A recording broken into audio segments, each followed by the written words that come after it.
ഒരു ദിവസം പുള്ളി എന്നോടങ്ങ് നേരിട്ട് പറയാം നമുക്കങ്ങ് കല്യാണം കഴിച്ചാൽ എന്താന്ന്. പുള്ളിയുടെ 4 അമ്മാവന്മാരാ ഗുരുവായൂർ മേശാന്തിമാർ. അത്രയും വലിയൊരു ഫാമിലി. ഞാൻ പറയും എന്നെ അതിനകത്തോട്ടൊന്നും കയറ്റാനേ പോകുന്നില്ല. അപ്പോൾ അച്ഛൻ കയറ്റത്തില്ലെന്ന് പറഞ്ഞു. പുള്ളി അടുത്ത് തന്നെ ഒരു വീട് വാടകയ്ക്ക് എടുത്തു. അവിടെ താമസിപ്പിച്ചു. പുള്ളി പ്രാക്ടീസൊക്കെ തുടങ്ങി. നായകനും നായികയും നേരത്തെ ഫിക്സ് ചെയ്യും. പിന്നെ വരുന്ന എഴുതി വരുമ്പോൾ എന്ന് വെച്ചാൽ എഴുതുന്നവരിപ്പോൾ എഴുതുന്നില്ല. ആ എഴുതുന്നവരോട് ചോദിച്ചാൽ എന്താ പറയുമോ, അഭിനയിക്കാൻ പറ്റിയവരില്ല എന്നാര് പറഞ്ഞു. ഇത് ചുമ്മാ പറയുക, അഭിനയിക്കാൻ പറ്റിയവരില്ല. ഞാൻ ചോദിക്കട്ടെ, ഇവിടെ അഭിനയിക്കാൻ പറ്റിയൊരു KPSC ലളിതയും അല്ലെങ്കിൽ അങ്ങനെയുള്ള ആൾക്കാരെ ഉള്ളോ? വേറെ എത്രയോ കഴിവുള്ളവരുണ്ട് ഇവിടെ. അവിടെയൊക്കെ കാശിൻ്റെ വലിയ പ്രശ്നമാണ്. അവർക്കൊരു നല്ല ആർട്ടിസ്റ്റിനെ വേണമെന്നുള്ളതല്ല, അതല്ല. ആരുണ്ട് അഭിനയിക്കാൻ? അതോ ഒരുപാട് പേര് മുഖം കാണിക്കാൻ നടക്കുന്നുണ്ട് ഒന്നും കൊടുക്കാതെ. എന്നാൽ ശരി, അവരെ വിളി. അതാണ് ഇപ്പോഴത്തെ ട്രെൻഡ്. എൻ്റെ കൊച്ചു മുതലാളി, എന്തൊരു നോട്ടമായത്. ഈ ജനങ്ങളിൽ കേരളയിലെ ഒരുപാട് അങ്ങോട്ട് എതിർക്കുന്നുണ്ട്. അത് എനിക്ക് ഭയങ്കര താല്പര്യം. എന്താണെന്നറിയോ, അതിൻ്റെ ആ കുറ്റിയുടെ നിറമില്ലേ, അതെനിക്ക്. കാത്തില്ല പൂത്തില്ല ഒരാളെ ചോദിച്ചിരിക്കുന്നത് ഇത് എത്ര പേർക്കറിയാം. ശ്രീലത നമ്പൂരി പാടിയാണ് എത്ര പേർക്കറിയാം. സത്യം എന്താ അറിയോ, അവരുടെ ശബ്ദവും എൻ്റെ ശബ്ദമായിട്ട് സാമ്യമുണ്ട്. കാത്തില്ല പൂത്തില്ല തളിർത്തില്ല ഇളം കൊടി തൂമുല്ല കസ്തൂരി മാവിലെ തൈമുല്ല. Harviora, the exclusive collection of adenium plants. ഇനി നിങ്ങളുടെ വീടിന്റെ അകത്തളങ്ങളിൽ ഹാർവിയോറ അഡീനിയം പ്ലാന്റ്സ് പുഷ്പിച്ചു നിൽക്കും. വെബ്സൈറ്റ് വഴി ഓർഡർ ചെയ്ത് കഴിഞ്ഞാൽ ഇന്ത്യയിൽ എവിടെയും ഫ്രഷ് ആയി ഞങ്ങൾ അഡീനിയം പ്ലാന്റ് നിങ്ങളുടെ വീട്ടിൽ എത്തിച്ചു തരും. കൂടുതൽ വിവരങ്ങൾക്കായി ഹാർവിയോറ വെബ്സൈറ്റ് സന്ദർശിക്കുക.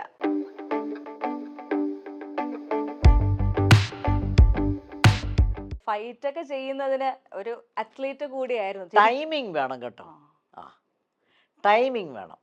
ഈ ടൈമിങ് ഇല്ലാതെ അല്ല, ഇപ്പം ഞാനൊരാളെ അടിക്കാൻ പോകുമ്പോൾ മുഖം മാറ്റണ്ടേ, അല്ലെ എന്നെ ഒരുത്ത് കഴിയാൻ ഞാൻ മുഖം മാറ്റണ്ടേ. അപ്പം അതൊരു ടൈമിങ്ങാണ്. ആ ടൈമിങ് ഇല്ലെങ്കിൽ നമുക്ക് അടി വാങ്ങിക്കും. ആക്ടിങ് ആസ് സച്ച് ശരിക്കും പറഞ്ഞൊരു ഗിവ് ആൻഡ് ടേക്ക് ആണ്. കൂടെ നിൽക്കുന്ന ആർട്ടിസ്റ്റുകളുടെ എല്ലാവരുടെയും ടൈമിങ് കറക്റ്റ് ഒരു പ്ലേസിൽ വീഴുമ്പോഴാണ് നമുക്ക് ബെസ്റ്റ് ഔട്ട്പുട്ട് കിട്ടുന്നത്. തീർച്ചയായിട്ടും നമ്മുടെ കൂടെ ഇപ്പം ഒരു സീൻ തന്നെ നമ്മുടെ കൂടെ അഭിനയിക്കുന്ന ആർട്ടിസ്റ്റുകളും അതുപോലെ തന്നെ പെർഫോം ചെയ്തില്ലെങ്കിൽ അത് എഫക്റ്റ് ഇല്ലാതെ പോകും. ഈ ഒരു നിങ്ങളുടെ പ്രാക്ടീസ് ഒക്കെ അന്നത്തെ കാലത്ത് ഇപ്പൊ ലൈവ് സൗണ്ടും കൂടെ ആയിരുന്നല്ലോ. അപ്പം എത്ര നേരം പ്രാക്ടീസ് ചെയ്യും ഒരു സീനൊക്കെ റിഹേഴ്സൽ ചെയ്ത് എടുക്കുന്നതിന്? അതിപ്പോൾ ആസ്യേട്ടനെ എന്ന് വെച്ചാൽ ഇപ്പം നമ്മൾ നസീർ സാറൊക്കെ ഒരു സീന് ഇങ്ങനെ എടുത്തുകൊണ്ടിരിക്കുമ്പം പുള്ളി ടേക്കിൽ എന്താന്ന് വെച്ചാൽ ലാസ്റ്റ് ഡയലോഗ് എന്തായാലും അങ്ങേര് കൊണ്ട് അവസാനിപ്പിക്കും. ആരും അറിയാതെ പെട്ടെന്നൊരു പിന്നെ അത് കോമഡി തന്നെ വന്ന് നമ്മൾ ഒരുപാട് റിഹേഴ്സൽ ചെയ്യുന്ന അല്ല ഒരുപാട് ടേക്ക് ചെയ്യുന്ന അങ്ങനെ ഇഷ്ടമല്ല. അങ്ങനെ പറയാശേ ഒരു വളിച്ചു പോയി. അതെ, അപ്പൊ സ്പോണ്ടേനിയസ് ആയിട്ടുള്ള സാധനങ്ങൾ. പക്ഷെ അങ്ങനെ ഒരു സാധനം വരുമ്പോ തിരിച്ചു കൊടുക്കണ്ടേ? തിരിച്ചു കൊടുക്കും. അങ്ങനെ ശീലം വന്നു. അതെ, അപ്പം ഞങ്ങൾ തമ്മിൽ മാത്രമുള്ള ഒരു കോമഡി അല്ലെങ്കിൽ നമ്മുടെ കോമഡി സീൻസിൽ എൻ്റെ അമ്മയായിട്ട് ചിലപ്പം മീനച്ചേച്ചി ആയിരിക്കും, അവർ നന്നായിട്ട് അഭിനയിക്കുമല്ലോ. അപ്പോൾ നമുക്കറിയാതെ നമ്മൾ വന്നു പോകും. ഇപ്പോൾ ഒരു സീനിൽ ഞാനിപ്പോഴും ആലോചിക്കുക, ഈ കയ്യിൽ നിറച്ച് വളയിട്ടിട്ടുണ്ട്. അപ്പോൾ പുള്ളി ഒരു കഥ പറയാൻ എന്നോടൊന്നും പറഞ്ഞില്ല. അപ്പം ഇങ്ങനെ എൻ്റെ കയ്യിൽ നിന്ന് ഓരോ വളയായിട്ട് ഊരിയെടുത്തു. കൈ പിടിച്ച് ഓരോ വളയായിട്ട് ഊരിയെടുത്തിട്ട് ആ സീൻ തീരുന്നതിന് മുമ്പ് തിരിച്ച് ആ വള ഇടുകയും ചെയ്തു. അപ്പൊ പുള്ളി അതും ശ്രദ്ധിക്കുന്നു. അതാണ് ഡയലോഗ് തെറ്റാതെ വളരെ അതാണ്. അല്ല വെറുതെ ഇങ്ങനെ ഡയലോഗ് പറയുകയല്ല. കോമഡിക്ക് എന്താ അറിയോ, വെറുതെ നിന്ന് ഡയലോഗ് പറയുന്നത് എന്തായാലും ആക്ടിവിറ്റി വേണം. അപ്പൊ ഈ പറഞ്ഞിരുന്നു ഞാൻ ഇത് വള ഊരുമെന്ന് പറഞ്ഞിട്ടുണ്ടായിരുന്നു അമ്മയടുത്ത്. പറയൂ? ഇല്ല, പറഞ്ഞില്ല. ഇതെന്താ ചെയ്യണമെന്നൊക്കെ നമുക്ക് തോന്നൂലേ പെട്ടെന്ന്? അത് നോക്ക്. പക്ഷെ എന്താ അറിയോ, ആദ്യമൊക്കെ എന്ന് വെച്ചാൽ നമ്മളിതൊക്കെ ചെയ്യുമ്പോൾ നമുക്ക് ചിരിയൊക്കെ വരും. അപ്പോൾ പുള്ളി പറയും നിങ്ങൾ ചിരിച്ചിട്ടുണ്ടെങ്കിൽ എൻ്റെ മൈൻഡ് ഇതായി പോകും. അങ്ങനെ ഞാൻ ചിരിക്കാതൊക്കെ പിന്നെ എനിക്ക് മനസ്സിലായി. കുറേ ചീത്തവിളി കേട്ടിട്ടുണ്ട് ആദ്യമൊക്കെ. വഴക്ക് പറയോ ഭയങ്കരമായിട്ട്? വഴക്ക് പറഞ്ഞിരുന്നു. പിന്നെ അതൊക്കെ എന്തായാലും പിന്നെ നന്നായി. ഇപ്പം എന്താ പറയാ, ഇപ്പോഴത്തെ ഒരുപാട് പേര് ഇങ്ങനെ വഴക്ക് പറയുന്നതിനെ പറ്റിട്ടൊക്കെ പറഞ്ഞു കേട്ടിട്ടുണ്ട്. അതായത് ഡയറക്ടേഴ്സ് ആണെങ്കിലും അതെ. അപ്പൊ എല്ലാവർക്കും ഒരു പേടി ഉണ്ടാവുമായിരുന്നു സെറ്റിന്. അന്ന് ഡയറക്ടേഴ്സിനെ കുറച്ച് പേടിയാണ് ഞങ്ങൾക്ക്. കാരണം തീരെ ചെറുപ്പക്കാരല്ല, കുറച്ച് സീനിയർ ആയിട്ടുള്ള ഇപ്പോഴത്തെ ഒരു ഒച്ചു പിള്ളേരല്ല. അപ്പം അത് കാരണം നമ്മൾ അവരിങ്ങനെ പറഞ്ഞു തരുമ്പോൾ വളരെ ശ്രദ്ധിക്കും. അവരെ ചിലപ്പോൾ വഴക്ക് പറയും. ഭയങ്കര ഒരു ഇതായിരുന്നു, ഒരു ഭയഭക്തി ബഹുമാനമൊക്കെ ആയിരുന്നു. പിന്നെ അന്നത്തെ പ്രൊഡ്യൂസേഴ്സാണ് നമ്മളോട് ഡേറ്റ് വാങ്ങിക്കുന്നത്. പ്രൊഡക്ഷൻ കൺട്രോളർക്ക് സെക്കൻഡ് ഇതേ ഉള്ളൂ. ഇന്നങ്ങനല്ല, അവർ ഡയറക്റ്റ്ലി തന്നെ ഇൻവോൾവ് ചെയ്യും. അന്ന് നമുക്ക് പ്രൊഡ്യൂസറൊക്കെ വിളിച്ചു തരുന്ന നമ്മളെല്ലാം എണ്ണിച്ചെന്നു. ഇന്നിപ്പം നമ്മൾ ഏതെങ്കിലും ഷൂട്ടിങ്ങിന് പോയ പ്രൊഡ്യൂസറെ കാണാറുണ്ടോ? ഇല്ലല്ലോ. അപ്പോൾ ഒരാൾ മാന്യനായിട്ട് നല്ല ഡ്രസ്സൊക്കെ ചെയ്തു പോകുമ്പോൾ ഞാൻ ചോദിക്കാറുണ്ട് സത്യത്തിൽ അതാരാന്ന്. ആ പ്രൊഡ്യൂസർ ആണോ? ആ പ്രൊഡ്യൂസർ. അപ്പോൾ നമ്മളറിയാതെ എണ്ണിറ്റു. ആ. അപ്പോൾ ഒരുപാട് മാറ്റങ്ങൾ വന്നു. ഇപ്പോൾ പ്രൊഡ്യൂസറൊന്നും ആരും കാണുന്നില്ല. അതെ, അത് കാരണം എല്ലാം ആ. ഡെലിഗേറ്റ് ചെയ്ത് വേറെ വേറെ പിന്നെ ആൾക്കാരെ വേറെ ഏർപ്പാടാക്കിയിട്ടുണ്ട്. അതിൻ്റെ സെക്ഷനൊക്കെ മാറിപ്പോയി. അന്നൊക്കെ പ്രൊഡക്ഷൻ ഹൗസുകളുടെ കീഴിലാണല്ലോ വർക്ക് ചെയ്യുക. ആ. ഏറ്റവും കൂടുതൽ വർക്ക് ചെയ്തിട്ടുള്ള പ്രൊഡക്ഷൻ ഹൗസ് ഏതായിരുന്നു? ഉദയമുണ്ട്, ആ. പിന്നെ എന്താണ്, പിന്നെ KP കൊട്ടാരക്കര എന്ന് പറഞ്ഞാൽ അവരൊക്കെ ഈ മിക്ക കമ്പനികളും 3 സിനിമ എടുക്കുന്നവരാണ്. ഉം ഉം.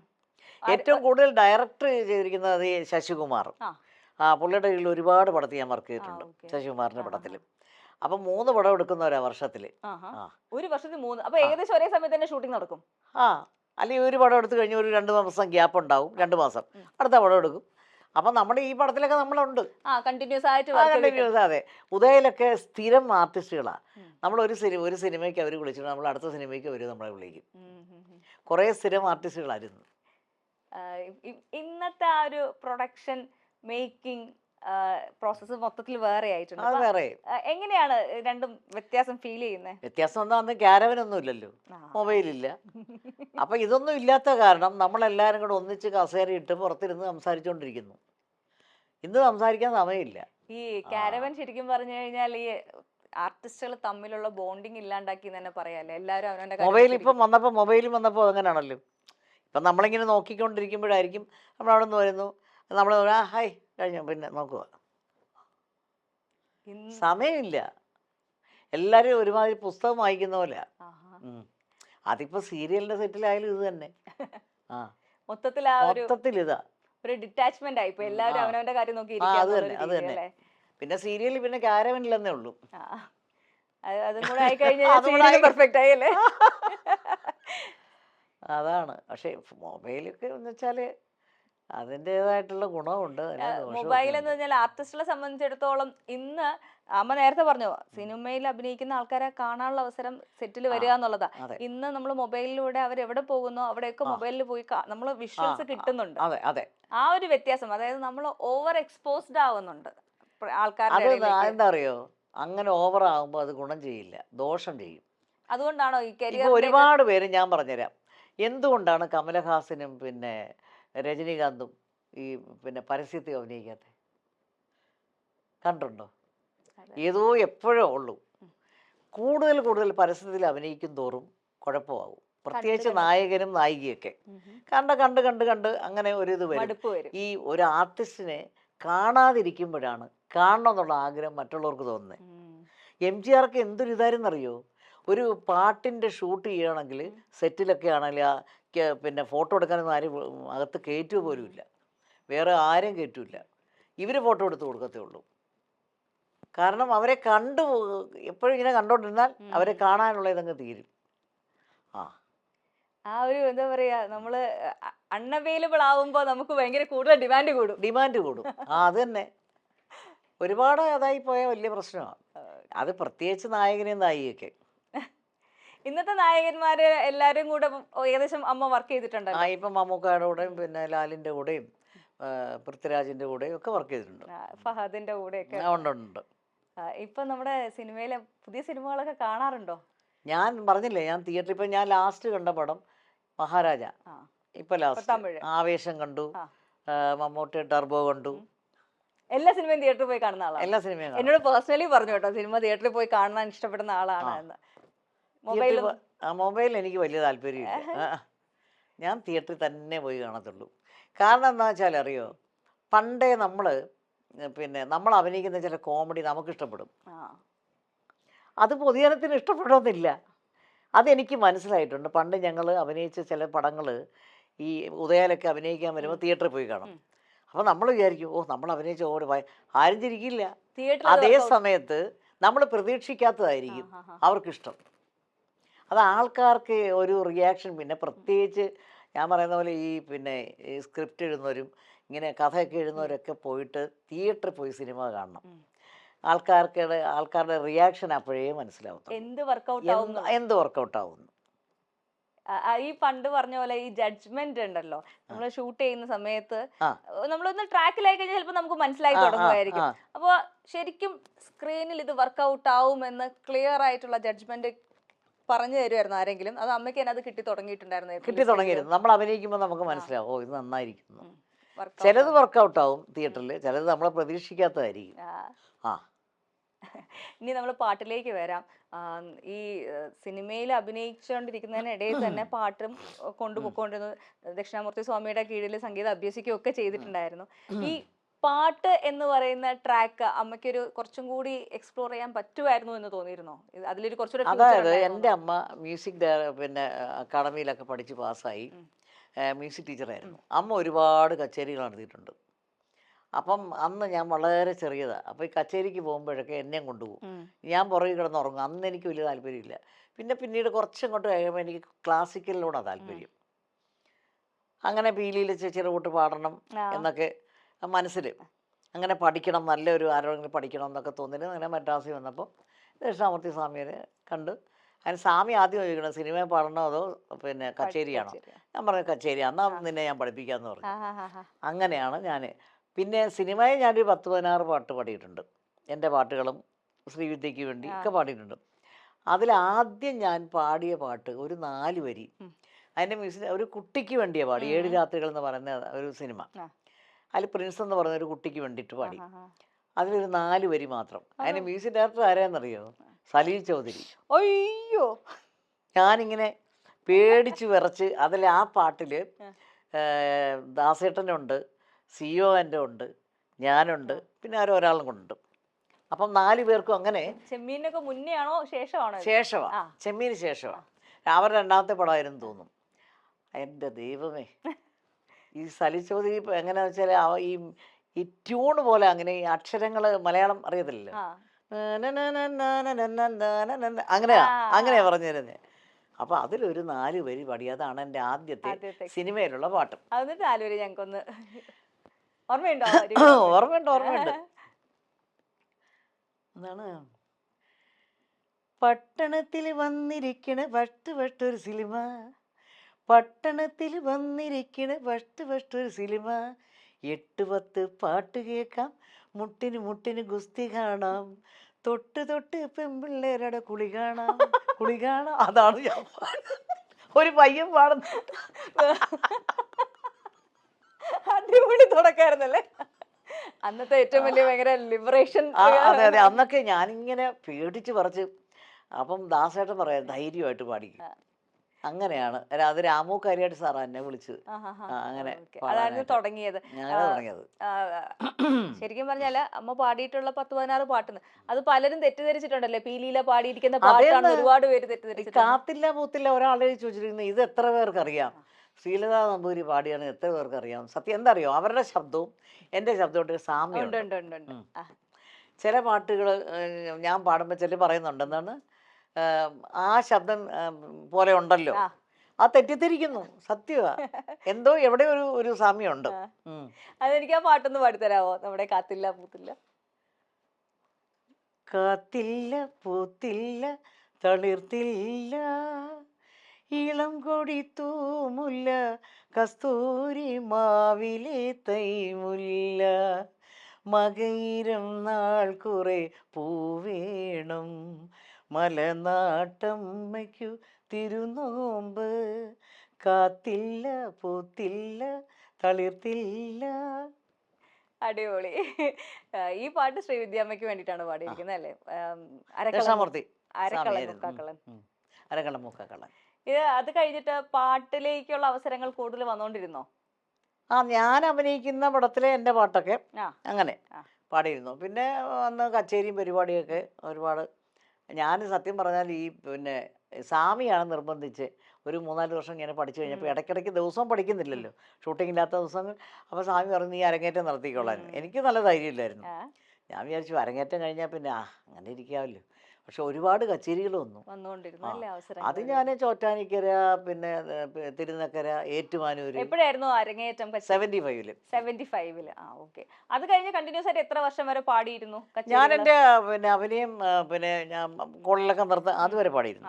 പിന്നെ കല്യാണമൊക്കെ കഴിഞ്ഞ് പിന്നെ ഹസ്ബൻഡിൻ്റെ കൂടെ പോയി. പിന്നെ അതൊരു വലിയ കോളിളക്കം തന്നെയായിരുന്നല്ലോ മാരേജ്. നിങ്ങളുടെ മാരേജ് ആ ഒരു നിങ്ങൾ പരിചയപ്പെടുന്നു, കല്യാണം കഴിക്കുന്നു. അതെ. അപ്പൊ ആ ഒരു ഇത് അദ്ദേഹത്തെ പരിചയപ്പെട്ട ആ ഒരു ഇൻസിഡന്റ് ഒന്ന് പറഞ്ഞുതരാവോ? അദ്ദേഹം ഇവിടെ ആയുർവേദ കോളേജിൽ പഠിച്ചുകൊണ്ടിരിക്കുന്നു, ലാസ്റ്റ് ഇയർ MDക്ക്. അപ്പം അദ്ദേഹം ഇച്ചിരി ഒരു അഭിനയ ഭ്രാന്തുണ്ട് ശകലം. അതായത് ബെസ്റ്റ് ആക്ടറൊക്കെ ആയിരുന്നു മറ്റേ നാടകത്തിൽ കോളേജിലൊക്കെ പഠിക്കുമ്പോഴൊക്കെ. അപ്പം അങ്ങനെ മെരിലാൻഡിൻ അവരുമായിട്ട് വളരെ അടുപ്പമായിരുന്നു. അങ്ങനെ അദ്ദേഹത്തിൻ്റെ ഒരു പടത്തിൽ മെരിലാൻഡ് സുബ്രഹ്മണ്യം മുതലാളിയുടെ മകൻ്റെ അതിൽ ഞാനും അഭിനയിക്കുന്നുണ്ട്. അങ്ങനെയാണ് കണ്ടുമുട്ടുന്നത്. അവിടെ വെച്ചു ഇങ്ങനെ അങ്ങനെ ഒരു വലിയ അഭിനയിക്കാൻ വന്നു, കാണുന്നു, അത്ര തന്നെ. പിന്നെ പുള്ളി രണ്ടാമത്തെ ദിവസം പോലെ പറയുന്നു ഇങ്ങനെ ഈ യാത്ര ചോദിച്ചു പോലെ ഷൂട്ടിങ് കഴിഞ്ഞിട്ട്. അപ്പോൾ 2-3 പ്രാവശ്യം ചോദിക്കുന്നു. അപ്പോൾ എന്നോട് സുകുമാരി പറഞ്ഞു ഇതെന്തൊരു കുഴപ്പമുണ്ടല്ലോ, എന്ത് കുഴപ്പം. അപ്പോൾ ഒരു ദിവസം പുള്ളി എന്നോടങ്ങ് നേരിട്ട് പറയാം നമുക്കങ്ങ് കല്യാണം കഴിച്ചാൽ എന്താന്ന്. ഞാൻ പറഞ്ഞു ഒരിക്കലും നടക്കില്ല. കാരണം പുള്ളിയുടെ 4 അമ്മാവന്മാരാണ് ഗുരുവായൂർ മേശാന്തിമാർ. അത്രയും വലിയൊരു ഫാമിലി. ഞാൻ പറയും എന്നെ അതിനകത്തോട്ടൊന്നും കയറ്റാനേ പോകുന്നില്ല. അപ്പോഴത്തേക്ക് എൻ്റെ പിന്നെ അനിയന്മാർക്ക് ജോലിയൊക്കെ ആയി, അങ്ങനെയൊക്കെ ആയി. അപ്പോൾ എന്നോട് പറഞ്ഞു എന്താ കല്യാണം കഴിക്കാത്ത. ഞാൻ ഒരുപാട് അവോയ്ഡ് ചെയ്യാൻ നോക്കി, ചുമ്മാ വെറുതെ പറഞ്ഞു ഞാനൊരാളെ സ്നേഹിക്കുന്നൊക്കെ പറഞ്ഞു. അതൊരു കള്ളത്തരം. അപ്പോൾ പുള്ളി പറഞ്ഞു അതെന്താ പിന്നെ അങ്ങേര് കല്യാണം കഴിക്കാത്തേ. ഞാൻ പറഞ്ഞു അയാൾ വേറെ കല്യാണം കഴിച്ചേ, എന്നാൽ പിന്നെ അതെ ആ അഡ്രസ്സ് തരൂ ഞാൻ എഴുതി. അങ്ങനെയൊക്കെ വലിയ പ്രശ്നമാണ്. കുറേ എന്താ പറയുക ഒഴിവാക്കാൻ നോക്കിയിട്ടും പറ്റിയില്ല. പിന്നെ ഞാൻ വീട് കാണണമെന്ന് പറഞ്ഞപ്പോൾ എന്നെ വീട്ടിൽ കൊണ്ടുപോയി. ഇല്ലത്ത് ഗുരുവായൂർ തൊഴാൻ വരും. അങ്ങനെയൊക്കെ. അപ്പോൾ ഞാൻ വിചാരിച്ചു പിന്നെ എനിക്കൊരു സഹതാപം തോന്നി. കുഴപ്പമില്ല, പക്ഷെ എന്നാലും അവിടെ കേറ്റില്ല എന്നുള്ള ഉറപ്പാണ്. കല്യാണം കഴിച്ച് പോയാലും പിന്നെ ഞാൻ അപ്പോൾ പിന്നെ നമ്മളൊരു തീരുമാനം എടുത്തെന്ന് വെച്ചാൽ പിന്നെ ഇനി സിനിമയിൽ അഭിനയിക്കാൻ താല്പര്യമില്ല. അത് രണ്ടുപേരും അങ്ങനെ ഒരു തീരുമാനം എടുത്തു. അങ്ങനെയാണ് കുന്നംകുളത്ത് താമസമൊക്കെ മാറ്റി. അപ്പോൾ അച്ഛൻ കയറ്റത്തിൽ എന്ന് പറഞ്ഞു. പുള്ളി അടുത്ത് തന്നെ ഒരു വീട് വാടകയ്ക്ക് എടുത്തു, അവിടെ താമസിപ്പിച്ചു. പുള്ളി പ്രാക്ടീസൊക്കെ തുടങ്ങി. പിന്നെ കുറേ കഴിഞ്ഞപ്പോൾ മോനൊക്കെ ആയപ്പോൾ പിന്നെ അച്ഛൻ പിന്നീട് എനിക്ക് തോന്നുന്നു കല്യാണം 2 പ്രാവശ്യം കഴിക്കേണ്ടി വന്നു അല്ലേ, വീട്ടുകാർക്ക് വേണ്ടിയിട്ട് ഒന്നും കൂടി നിങ്ങൾ. അതായത് ആദ്യം നമ്മൾ രജിസ്റ്റർ ചെയ്തു മദ്രാസിൽ വെച്ച്. അവിടെ ഒരു അമ്പലത്തിൽ പോയി മാലയൊക്കെ ഇട്ടു. അത് കഴിഞ്ഞിട്ട് നമ്മളൊരു പിന്നെ ഒന്നുകൂടെ ആ കുന്നംകുളത്ത് വെച്ച്. അതെന്തിനാന്ന് വെച്ചാൽ നമ്മളെ അന്തർജനമാക്കണം. അല്ലല്ല, ഏറ്റവും ഇളയാളാണ്. അങ്ങനെ ആക്കിയില്ലെങ്കിൽ ഈ എൻ്റെ മകനെ കൊണ്ട് ഇദ്ദേഹത്തിന് കർമ്മം ചെയ്യിക്കത്തില്ല. അതിന് വേണ്ടിയിട്ടാക്കി. അങ്ങനെ 2 കല്യാണം. അന്നത്തെ കാലത്ത് ഒരു വലിയ ഒരു എന്താ പറയുക വലിയൊരു വിപ്ലവം തന്നെ. പിന്നെ വിപ്ലവം എന്ന് വെച്ചാൽ ഉപനയനം നടത്തണമെങ്കിൽ അത്രയും വലിയ അക്കിത്തിരിപ്പാടെന്ന് പറയുന്ന അദ്ദേഹത്തെയൊക്കെ കൊണ്ടുവന്ന് വെച്ചാൽ പുള്ളിക്കൊരു തോന്നല്. കാരണം ഇവർ ഇത്രയും ഓർത്തഡോക്സ് ഇതാകുമ്പോഴേ മോനെ കൊണ്ട് പിന്നെ കർമ്മം ചെയ്യിക്കില്ല എന്നൊക്കെ. രീതികളൊക്കെ ഭയങ്കര ഡിഫറെൻ്റ് ആണ്. അപ്പം നമ്മൾ ജനിച്ച് വളർന്ന് ഇത്രയും വർഷം ജീവിച്ച സാഹചര്യങ്ങളും രീതികളും സിസ്റ്റംസും ഒക്കെ ഉണ്ട്. അതിൽ നിന്നും ഒരു നമ്പൂരി ഫാമിലിയിലേക്ക് പോകുന്ന സമയത്ത് ഒരു വലിയൊരു മാറ്റം തന്നെയായിരുന്നില്ലേ? ഒരുപാട് മാറ്റമായിരുന്നു. ഒരു ഏറ്റവും എങ്ങനെയാണെന്ന് വെച്ചാൽ ഞാൻ ഈ അത്യാവശ്യം മത്സ്യം മാംസം ഇതൊക്കെ കഴിച്ചുകൊണ്ടിരുന്നതാണല്ലോ. അപ്പം പെട്ടെന്ന് ഇവരുടെ ഇതിലോട്ട് വന്നപ്പോഴത്തേക്ക് ഈ ഭയങ്കര മാറ്റമായി. ഇപ്പൊ എനിക്കത് എങ്ങനെയാ ഒരു വലിയ പ്രശ്നമായിരുന്നു. അത് ആദ്യം ചിന്തിച്ചിരുന്നില്ലേ? കല്യാണത്തിന്റെ സമയത്ത് ഇതൊക്കെ ചിന്തിച്ചിരുന്നു ഇങ്ങനെയൊക്കെ മാറ്റം. പക്ഷെ അതൊരു ഇത്രയും വലിയ പ്രശ്നമാകും എന്നൊക്കെ ഒന്നും വിചാരിച്ചില്ല. അപ്പം ഞാൻ വിചാരിച്ചു. അപ്പം പുള്ളിക്ക് എൻ്റെ അത് മനസ്സിലായി, പുള്ളി ഒന്നും കഴിക്കത്തില്ല. അപ്പം ഞങ്ങളെ ഇങ്ങനെ എന്നെ എന്തെങ്കിലും തൃശ്ശൂർ ഞായറാഴ്ച ദിവസം ഏതെങ്കിലും ഹോട്ടലിൽ കൊണ്ടുപോയി നോണൊക്കെ കഴിപ്പിക്കും. അപ്പം ഞാൻ ഞായറാഴ്ചയ്ക്ക് വേണ്ടി കാത്തിരിക്കും. അല്ലെങ്കിൽ ഞാൻ എൻ്റെ അമ്മ പിന്നെ കരുവറ്റായ താമസിക്കുന്ന. അപ്പം അല്ലെങ്കിൽ അമ്മയുടെ അവിടെ മാസം തോറും വരും. അങ്ങനെയൊക്കെ ആയിരുന്നു. വീട്ടിൽ വരുമ്പോൾ മാത്രമേ നോൺ വെജ് ഒക്കെ. പക്ഷെ പുള്ളി എന്താ അറിയോ, പുള്ളി മറ്റുള്ളവരുടെ പിന്നെ കാര്യങ്ങൾ മനസ്സിലാക്കാൻ പ്രവർത്തിക്കാൻ പറ്റിയ ഒരാളായിരുന്നു. നമ്മുടെ ബുദ്ധിമുട്ടുകൾ. പിന്നെ നല്ല ഗഡ്സ് ഉണ്ട്. അപ്പം ആരെങ്കിലും എതിർക്കാൻ വന്നാലും നല്ല പറയാനറിയാം. നല്ല ബോൾഡായിട്ട്. പുള്ളിയുടെ ജാതകം ഒക്കെ 2007 വരെ എഴുതിയിരുന്നുള്ളൂ. 2005 മരിച്ചു. അതുകൊണ്ടാണ് പുള്ളി ഇതൊക്കെ ചെയ്യിച്ചത്. തോന്നാനൊക്കെ വലിയ ഇതിലായിരുന്നു. അന്ന് യൂസഫലി കച്ചേരി ഒരുപാട് പേര് വന്നിരുന്നു. അവിടെ കുന്നംകുളത്ത് വെച്ചായിരുന്നു. മകൻ എന്ത് ചെയ്യുന്നു ഇപ്പോൾ? മകൻ ഇപ്പോൾ UK-ലാണ്. മകൻ ഫിസിയോതെറാപ്പിസ്റ്റാണ്. മകൻ്റെ ഭാര്യ ഡോക്ടറാണ്. പിന്നെ അവർക്കൊരു കുട്ടിയുണ്ട്, 6 വയസ്സായി. അപ്പോൾ അതിനെയൊക്കെ അവിടെ ചേർത്തു. പിന്നെ എനിക്കൊരു മോളുണ്ട്, മോളിപ്പം ലണ്ടനിൽ, അവിടെ അവിടെ തന്നെ. അവിടെ തന്നെയാണ്. ഇവർക്ക് ആർക്കും തന്നെ സിനിമയിലേക്ക് വരണം, അഭിനയ മോഹം അല്ലെങ്കിൽ സിനിമയിലേക്ക് വരാൻ ചെറുതായിരുന്ന സമയത്ത് എൻ്റെ ഹസ്ബൻഡ് MT വാസുദേവനായിട്ട് നല്ല ക്ലോസ് ആയിരുന്നു.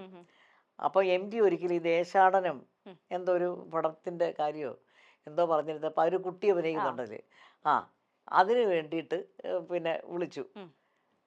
അപ്പം അവനോടൊന്നും അവന് താല്പര്യമില്ലെന്ന് പറഞ്ഞു. പിന്നെ നമ്മൾ നിർബന്ധിക്കാനൊന്നും പോയില്ല. മോൾക്കും അങ്ങനെ ഒന്നും പറഞ്ഞിട്ടില്ല. ഈ അമ്മ ഭയങ്കര ടാലന്റഡ് ആണ്, അച്ഛൻ ടാലന്റഡ് ആണ്.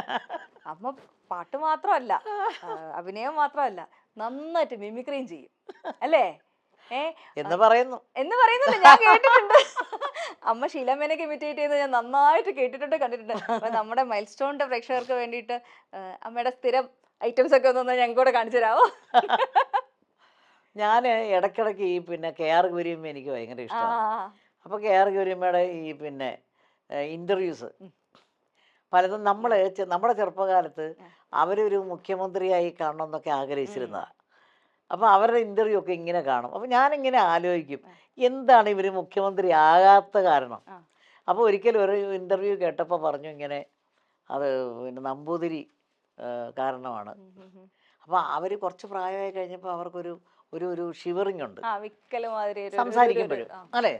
അപ്പോൾ ഒരാൾ ചോദിക്കുകയാണ്, ഗൗരിയമ്മ ഇതുപോലെ എന്തുകൊണ്ട് മുഖ്യമന്ത്രിയായില്ല? പുള്ളിക്കാർ പറയുക എന്താണ്, ആ നമ്പൂതിരിക്ക് എന്നെ കണ്ണെടുത്താൽ കണ്ടുവിടാ, EMS.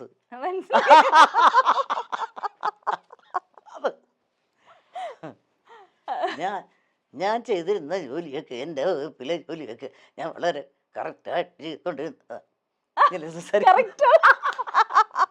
അതുപോലെ TV തോമസുമായിട്ട് നിങ്ങൾ പ്രേമമായിരുന്നോ എന്നൊക്കെ അങ്ങനെ ചോദിക്കുക. അപ്പോൾ പുള്ളിക്കാരി പറയുന്നുണ്ട്, ഞങ്ങൾ ഇങ്ങനെ വല്ല മീറ്റിങ്ങിനൊക്കെ വെച്ചായിരുന്നു TV-യൊക്കെ ഞാൻ കണ്ടിരുന്നത്, എനിക്ക് അയാളോട് യാതൊന്നുമില്ല. പിന്നെ പാർട്ടി പറഞ്ഞു ഞങ്ങളങ്ങ് കല്യാണം കഴിച്ചു. അപ്പൊ ഞാനതൊക്കെ പണ്ട് കമ്മ്യൂണിസ്റ്റ് പ്രസ്ഥാനമായിട്ട് ചേർന്നിട്ടുള്ളതാണല്ലോ KPSC ഭയങ്കരമായിട്ട് ക്ലോസ് അസോസിയേഷൻ ഉണ്ടായിരുന്നല്ലോ. അന്നൊക്കെ പാർട്ടി പറയുന്ന പോലെയാണല്ലോ. അന്ന് ഈ പരിചയം ഉണ്ടായിരുന്നോ ഇവരെയൊക്കെ? ഞാനിവരെ എനിക്ക് ജീവിതത്തിൽ കാണണമെന്ന് ആഗ്രഹിച്ചത് കണ്ടിട്ടില്ല. നമ്മള് ഒരൈറ്റേ കണ്ടുള്ളൂ, അമ്മയുടെ മാസ്റ്റർ പീസ് എത്തിയില്ല. ഷീലാമ്മ ഈ ഷീലാമ്മ ഞങ്ങള് ഒരു ഫംഗ്ഷന് പോയപ്പോഴേ അബുദാബിയിലെ കണ്ട. അപ്പം ഒരാൾ വന്നിട്ട് പറഞ്ഞു ഷീലാമ്മയെ വെച്ച്. ഞാൻ പറഞ്ഞു അവർ മുമ്പിൽ ഇരിപ്പുണ്ട്. ഞാൻ ഷീലാമ്മയെ വെച്ചു, ഇനി എന്തേലും പറഞ്ഞോട്ടെ പറഞ്ഞോളാൻ പറഞ്ഞു. അപ്പോൾ ഷീലാമ്മ ഇന്നാളെ ഒരു ഇത് വെച്ച് പറഞ്ഞു, എന്നെ കറക്റ്റായിട്ട് ഇമിറ്റേറ്റ് ചെയ്യുന്ന ശ്രീലതയാണ് കേട്ടോ.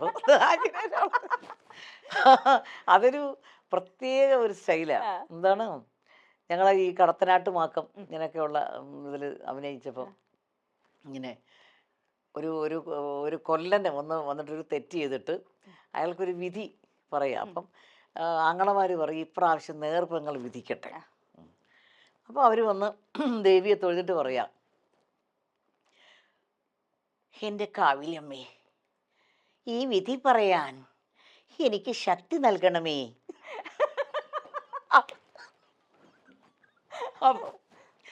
അപ്പോൾ ഒരാൾ തെറ്റ് ചെയ്തിട്ട് നിൽക്കുക. അപ്പം ഹേ പെരുങ്കൊല്ല, നിന്റെ സ്വന്തം ഭാര്യയെ ഉപേക്ഷിച്ചിട്ട് മറ്റൊരു സ്ത്രീയെ വിവാഹം കഴിക്കുമെന്ന് പറയാൻ നിനക്ക് എങ്ങനെ നാവ് പൊങ്ങി?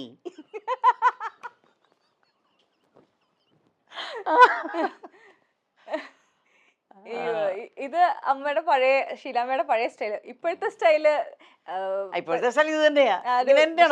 മാറ്റമൊക്കെ ശബ്ദത്തിന് അങ്ങനെ മാറ്റമൊന്നുമില്ല, ഇത് തന്നെയാ പറയുന്നത്. ഒരു പരത്തി പറയുന്ന രീതിയാ. എനിക്ക് കൊച്ചു മുതലാളി ഡയലോഗ് ഒന്ന് പറഞ്ഞു.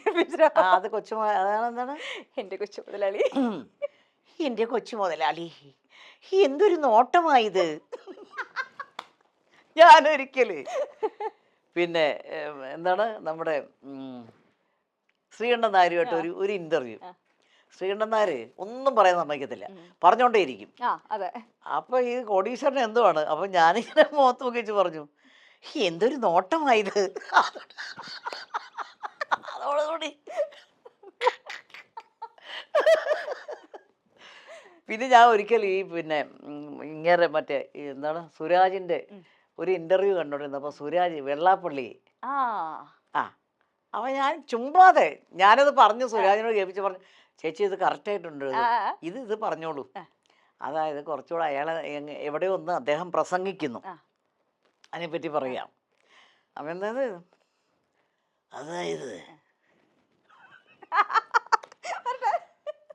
അതായത് ഒരു ദൈവം പറയുന്നുണ്ട്, ഒരു ജാതി, ഒരു മതം, ഒരു ദൈവം എന്നൊക്കെ. അത് ഈ ജാതി എന്തുവാന്നാ എനിക്ക് മനസ്സിലാകാത്തത്. അത് ഞാൻ ചങ്ങനാശ്ശേരി പോയി സുകുമാരപിള്ള ചേട്ടനുമായിട്ടൊന്ന് ആലോചിച്ച് ഒരു യോഗം കൂടി ജാതിയെ പറ്റി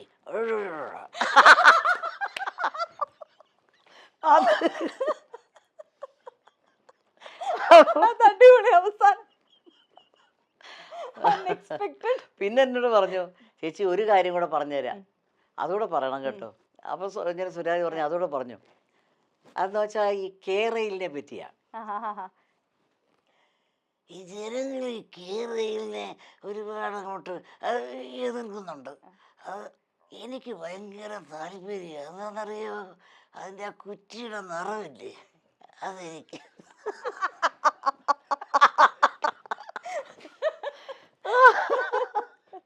ഇപ്പം എന്തായാലും സിനിമയും സീരിയലിലും ഇതൊക്കെ കൊണ്ട് ജീവിക്കാം. ഞാനിപ്പോൾ ഒരു അമ്പലത്തിൽ വിളക്കൊടുത്തപ്പോൾ ഇതൊക്കെ കണ്ടിട്ടാന്ന് തോന്നുന്നു ഈ തിരുമേനി വരെ പറയും അതൊന്ന് പറയണേ. ഇന്റർവ്യൂവിന് പോയാൽ മാത്രമല്ല അമ്പലത്തിൽ പോയ അതെ അതെ അതെ. മാ സംഘടനയിൽ മെമ്പർഷിപ്പ് എടുക്കേണ്ടി വരുമോ? മാ സംഘടന മിമിക്രി അതെ അതെ.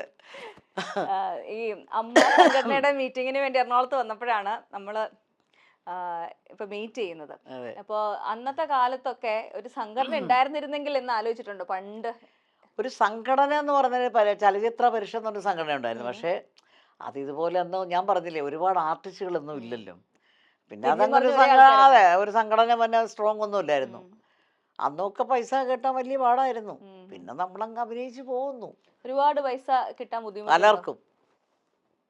ഞാൻ പറഞ്ഞില്ലേ ഈ 3 പടം എടുക്കുമ്പോൾ എന്ത് പറ്റുമെന്ന് വെച്ചാൽ ഈ പടത്തിൽ പകുതി തരും, ബാക്കി മറ്റേ തരാന്ന് പറയും. അതിങ്ങനെ കിടക്കുകയല്ലേ, എപ്പോഴും കുറച്ച് ബാലൻസ് ഉണ്ടാവുമല്ലേ. എപ്പോഴും കുറച്ച് ബാലൻസ്. അപ്പം നമുക്ക് ഇവരെ പിണക്കാൻ വയ്യ. ഒരു വർഷത്തിൽ 3 പടം നമ്മളുണ്ട്. നമ്മൾ മസ്റ്റാ. കാരണം നമ്മൾ വേറൊരാളെ ഒരു ഓപ്ഷൻസ് ഇല്ല. ആകെ എല്ലാം കൂടെ ഇത്രയും പേരിലേ ഉള്ളൂ. അത് നല്ലതായിരുന്നു. പക്ഷെ ഇപ്പോഴാണെങ്കിൽ 500 പേര്. അല്ല 500 പേര് സംഘടനയ്ക്ക് അകത്തുള്ളത് അല്ല, എത്രയോ പേര് പുറത്തുണ്ട്. ആൾക്കാരുണ്ട്. സിനിമയിലാണെങ്കിൽ തന്തേ തള്ളയില്ല.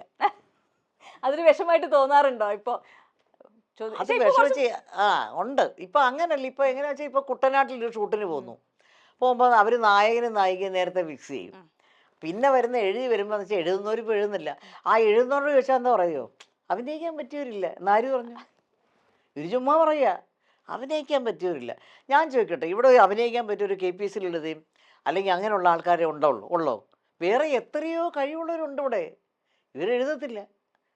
അതാണ്. അപ്പം മറ്റേ ലളിത ചേച്ചി മറ്റൊരു പോയി കഴിഞ്ഞാൽ പിന്നെ വേറെ ആരുമില്ല. അത് തെറ്റല്ലേ പറയുന്നത്? ഇവിടെ എത്ര പേരുണ്ട് കഴിവുള്ള. ഇപ്പോഴും വരുന്നൊരു ചോദ്യമാണ് എപ്പോഴും. അതായത് ഇവരൊക്കെ പോയി ഇനി ആര് വെക്കാൻ ആര് എന്തോ ഇത്. അപ്പം ഞാൻ പറയല്ലേ, കുട്ടനാടോ ഇങ്ങനെയൊക്കെ പോകുമ്പോൾ നായകനെ നായികയും കൊണ്ടുപോകും. ബാക്കി ഇങ്ങനെ രാത്രി ഇന്ന് ഡയറക്ടർ നോക്കും, ഇത് അമ്മ വരുന്നുണ്ടല്ലേ ഇതിൽ. എത്ര സീനുണ്ട്? 2 സീന്. 2 സീനിന് കേട്ടപ്പോൾ ശ്രീലതാകുമ്പോൾ രൂപയ്ക്ക് എന്തിനാ ഇപ്പോൾ വരുത്തുന്നത്? തിരുവനന്തപുരത്തു നിന്നൊക്കെ വരുത്തേണ്ട കാര്യം എന്തോ, വെറുതെ കാശും കൊടുത്ത്. നമുക്കൊരു കാര്യം ചെയ്യാം, നീ ഇവിടെ പ്രൊഡക്ഷൻ കണ്ടോളൂ, ഇവിടെ ഞാൻ അടുത്ത വീട്ടിൽ പലരും ഉണ്ടെന്ന് നോക്ക്, പല തള്ളയോ തന്നേ പറ്റും, വിളിച്ചോണ്ട് വാ, വലുതായിട്ട് കൊടുക്കുകയും വേണ്ട. അതാണ് ഇപ്പോഴത്തെ ട്രെൻഡ്. ശരിയല്ലേ? അതെ. അതായത് അതാത് നാടുകളിലുള്ള നാട്ടുകാരെ തന്നെ. ഇതിപ്പോ സീരിയലിലും ഉണ്ട്. ഇത് സീരിയലിലുള്ള പ്രശ്നം എന്ന് വെച്ചാൽ ആരെങ്കിലുമൊക്കെ വിളിക്കുക, അവിടെയൊക്കെ കാശിൻ്റെ വലിയ പ്രശ്നമാണ്. അവർക്കൊരു നല്ല ആർട്ടിസ്റ്റിനെ വേണമെന്നുള്ളതല്ല, അതല്ല. ആരുണ്ട് അഭിനയിക്കാൻ? അതോ ഒരുപാട് പേര് മുഖം കാണിക്കാൻ നടക്കുന്നുണ്ട് ഒന്നും കൊടുക്കാതെ. എന്നാൽ ശരി, അവരെ വിളി. അതാണ് ഇപ്പോഴത്തെ ട്രെൻഡ്. ക്വാളിറ്റിയിൽ വലിയ നിർബന്ധന. പിന്നെ സീരിയലിലും ഉണ്ട് കാശ്. ഒരു 4-5 പ്രൊഡ്യൂസേഴ്സേ ഉള്ളൂ കറക്റ്റായിട്ട് കാശും പരിപാടിയൊക്കെ കിട്ടുന്നത്. അത് നോക്കി പോണം. നമ്മളിപ്പോൾ അഭിനയിച്ചു കഴിഞ്ഞാൽ പിന്നെ അടുത്ത മാസമല്ലേ നമുക്ക് പൈസ കിട്ടുന്നുള്ളൂ. മുമ്പൊക്കെ അന്നൊന്നായിരുന്നല്ലോ, അതൊക്കെ മാറിപ്പോയി. ഇപ്പോൾ സാലറി മാതിരി. അതെ. അപ്പോൾ അതും നമ്മൾ ശ്രദ്ധിക്കണം. അവിടെയും പ്രശ്നമുണ്ട് സീരിയൽ ഇൻഡസ്ട്രിയിലും ഈ പേയ്മെന്റിന്റെ ആ ഇഷ്യൂസ് പേയ്മെന്റ് ഇഷ്യൂ ഉണ്ട്, പലർക്കും ഉണ്ട്. എനിക്കൊന്നും പ്രശ്നമില്ല. പക്ഷെ നമ്മൾ അതൊക്കെ നോക്കിയാ പോകുന്നത്, നല്ല കമ്പനിയാണോ ഒക്കെ നോക്കി വേണം നമ്മൾ പോകാൻ. ശരിക്കും സീരിയൽ ഇൻഡസ്ട്രിയിൽ ശരിക്കുള്ള ഒരു ആർട്ടിസ്റ്റിനെ സംബന്ധിച്ചിടത്തോളം ഫേസ് ചെയ്യുന്ന പ്രശ്നങ്ങൾ എന്തൊക്കെയാണ്? പൈസയുടെ പ്രശ്നം പലർക്കും കിട്ടുന്നില്ല. ചിലർ പറയുന്നുണ്ട് 2 ലക്ഷം കിട്ടാനുണ്ട്, 1.5 ലക്ഷം കിട്ടാനുണ്ട് എന്നൊക്കെ പറയുന്നു. അപ്പം ഈ ഞാനെന്താ ചെയ്ത് സീരിയൽ എന്ന് പറഞ്ഞാൽ ചിലപ്പോൾ പെട്ടെന്ന് റേറ്റിംഗില്ല, ചിലപ്പോൾ നിർത്തി ഇത് എവിടെ കിട്ടാനാ, നിന്ന് കഴിഞ്ഞാൽ കിട്ടുമോ? അത് അവിടെ നമുക്കൊരു സംഘടനയുണ്ട് കേട്ടോ, ആത്മ, ഗണേഷ് കുമാറും ഒക്കെ പ്രസിഡന്റ് ആയിട്ടുള്ള സംഘടന. അത് നമ്മൾ പറയുമ്പോൾ കുറച്ച് ഭേദമായിട്ട് നമ്മുടെ കാര്യങ്ങളൊക്കെ ശ്രദ്ധിക്കുന്നുണ്ട്, പ്രശ്നങ്ങളൊക്കെ വന്നു കഴിഞ്ഞാൽ സോൾവ് ചെയ്ത് തരുന്നുണ്ട്. ആ ടെലിവിഷൻ നല്ലൊരു സ്ട്രോങ് ആയിട്ടുള്ള സംഘടനയാണ്. അമ്മ പോലെ തന്നെ, അതും 10-400 പേര് അതിലും ഉണ്ട്, നല്ലതാ. അപ്പോൾ ഈ സംഘടനകളൊക്കെ നല്ല കാര്യങ്ങളൊക്കെ ചെയ്യുന്നുണ്ട്. അതുകൊണ്ട് വലിയ കുഴപ്പമില്ലാതൊക്കെ ഇങ്ങനെ വണ്ടി മുമ്പോട്ട് പോയിക്കൊണ്ടിരിക്കുന്നു.